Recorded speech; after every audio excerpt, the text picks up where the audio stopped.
Next, we talk to Phil Gonet, president of the Illinois Coal Association, who addresses environmental concerns often levied at the coal mining industry. This runs about 15 minutes.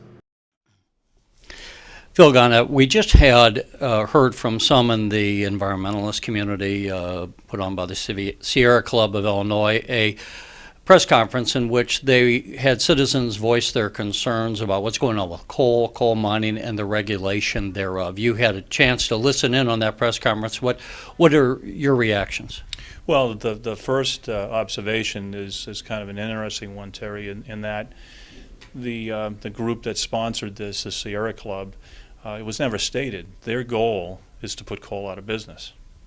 So they don't like the fact that the state grants permits to coal companies because they don't want coal to be mined. They don't want coal to be used in power plants.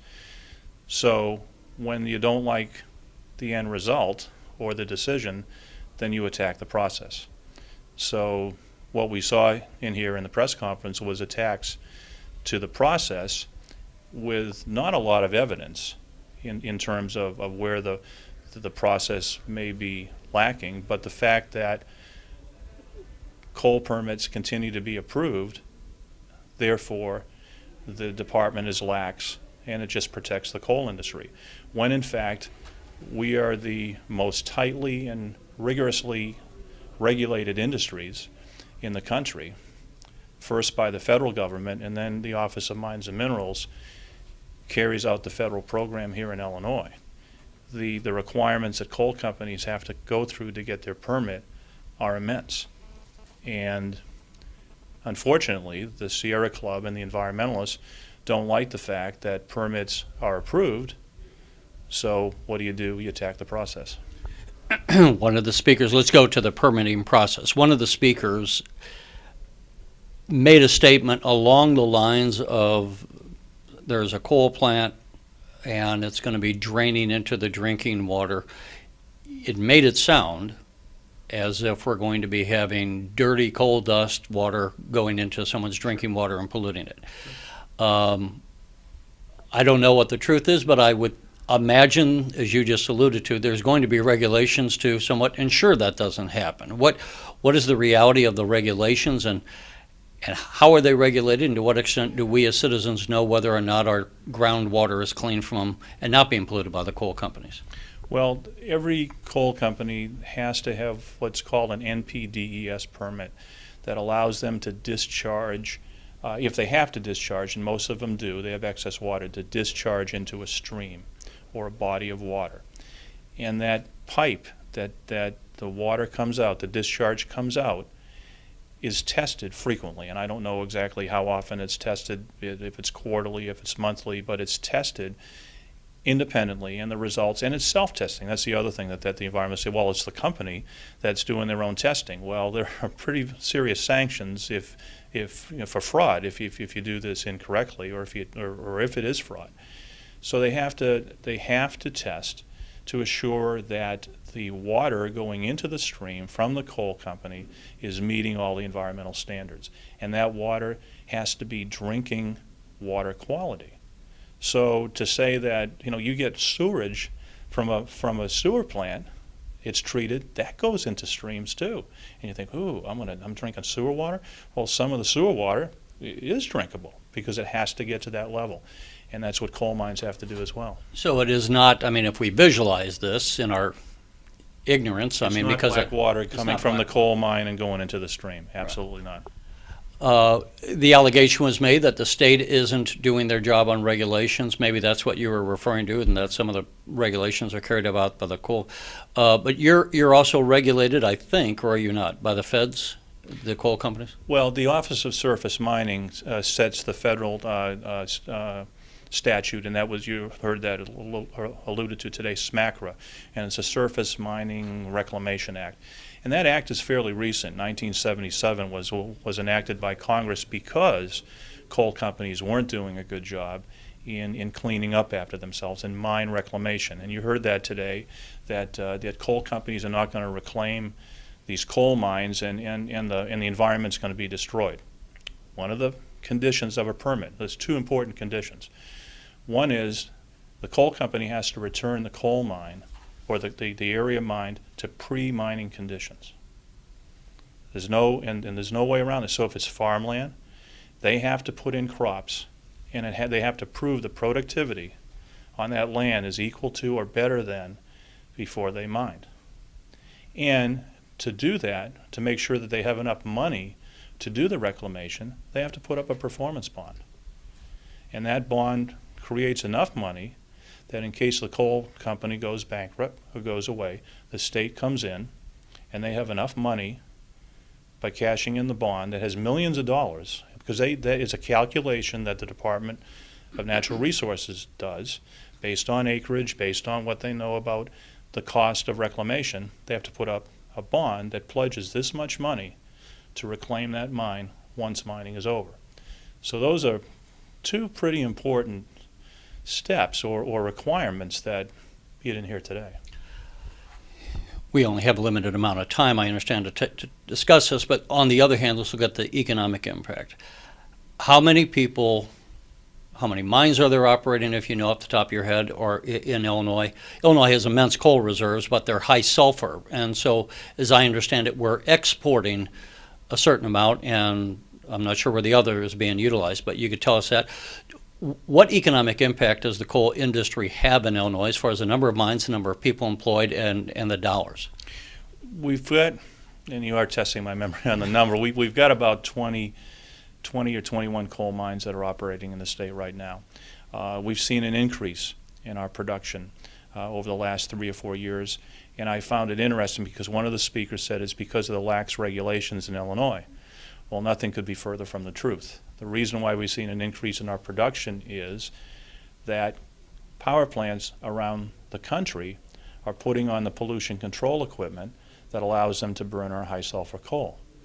And we have coal seams that are 6 to 8 feet high, so the extraction costs are very low. So we can sell Illinois coal to power plants that have to incur the cost to put on a scrubber, and the costs are less than using the lower sulfur coal. So that's why we've seen an increase of about 50% in our production in the last couple of years. Another reason for the increase too has been exports. We've gone from almost zero coal exported about 4 years ago, and this is exported out of the country, to about 15 million tons in 2012. And Is that 15 million from Illinois? From Illinois, and that's about 25% of our production. Is that because I think Germany closed their coal mines? Is that one of the reasons? Or? Part of it. Most of that coal is going to Europe. Most people say, oh, it's going to China because China has a huge appetite for coal, and they are importing coal in China. But the Panama Canal renovations aren't complete yet, so it takes a long time to get to China or India. And I see those as areas for growth for Illinois coal in the future, as is Africa. You know, there are 1.4 billion people in the world, mostly on the continent of Africa, that have no electricity. And if they know about our standard of living, they want it. In fact, just yesterday as we taped this, the president of the World Bank was talking about this and saying we need to have coal-fired plants to bring electricity to Africa because you have to have that reliable electrical base load is what the term is, so you know it's always on. So they're looking at the expansion and investing in coal-fired plants in Africa. And we have a president of the United States who has thumbed his nose to the people of Africa because he doesn't want the World Bank to loan money to developers to put in power plants in Africa because of the pollution that it's going to cause. So 1.4 billion people live in poverty because we can't deal with the pollution. Well, the fact of the matter is in the United States, our track record there happens to be pretty good as well. Over the last 30 years, air emissions from power plants have been reduced by 75 to 80%, while at the same time, electricity off of coal has doubled. So we've got a track record. There are fewer emissions today than there were 30 years ago. It is cleaner, and it can bring a better quality of life, low-cost energy to people all over the world, including the United States. Just a couple, I'm holding myself back from asking 50 questions, but there's one or two others I'm thinking of. One, the president, speaking of the president, just offered a new regulation on methane that would impact not just coal companies, but it would impact coal, landfills, and some other applications, farming, agriculture. I don't know if you've had any chance to look at that or hear what kind of an impact would that have on the Illinois coal industry if those methane standards were actually put into place. And I can't believe how much of a coincidence this whole issue has come up. I was contacted in January by US EPA Region 5 out of Chicago, and they said that we have a coal bed methane program that we want to help coal companies deal with methane gas. And I said, I've got a board meeting on April 1st. Would you like to come and make a presentation? So we had a board meeting yesterday, April 1st, and they made a presentation. And what they're encouraging coal companies to do is to capture that gas, and it can be done. It's an engineering issue, but that methane gas can be used for energy. And so coal mines use electricity, and in fact, I've heard from one of my companies that the complaints that the cost of electricity from their rural cooperative is so high, they're thinking of building their own power plant. Well, you could perhaps capture the methane gas and you'll put it into a turbine and create energy that way too. So in fact, methane is probably more harmful. I think it's like 25 times more potent than carbon dioxide. And that's what needs to be focused on. And so as an industry, we're looking into that. Of course, there's a cost involved in that, but I think we all agree methane gas is also dangerous underground. If there's a certain concentration of buildup, it causes an explosion. So our operators are aware of methane gas, and they are very interested in ways to take care of that. So I don't think we would have a problem with that because of those issues. And then lastly, and of course the environmental community would say you're a shill for the industry, but presuming you're not a shill for the industry, as an overview, people want to have industries in any number of places. They don't set out to destroy the environment as a mission statement of the coal industry. But to what extent should the general population be concerned about the coal industry of Illinois, and to the extent to which they are or are not operating within environmentally safe means of mining? As I mentioned before, the standards that our companies must meet are rigorous, and I think are protective of the environment. But you have to have a balance there too, which means there's an economic side as well. And coal, energy off of coal is still the cheapest form of energy right now. So there has to be a balance. Personally, I'm for all of the above. Nuclear, wind, solar, but you have to have base load power, and coal is a key provider of base load power. So the balance then is, how do you strike that balance? And we believe the regulations are tough, but we can follow them. What they're advocating here today is to put more obstacles in the way. So this coal, the Illinois basin, extends to Indiana and Kentucky. So if I'm operating or thinking of putting a coal plant in, or a coal mine in the Illinois basin, am I going to consider going to Indiana or Kentucky because they don't have these onerous extra hurdles to meet in order to get that permit? And that's an economic decision that they make, but unfortunately for the state, it takes jobs away. Let me just, here we'll make this the last one, but I want to explain a terminology. I know, I lied. You and I use the term base load. I often hear, and you do too, I'm sure, that people, why can't we use solar panels instead of coal? Explain what the term base load means and to what extent the electricity we all presume is always going to be there is provided by coal. Yeah.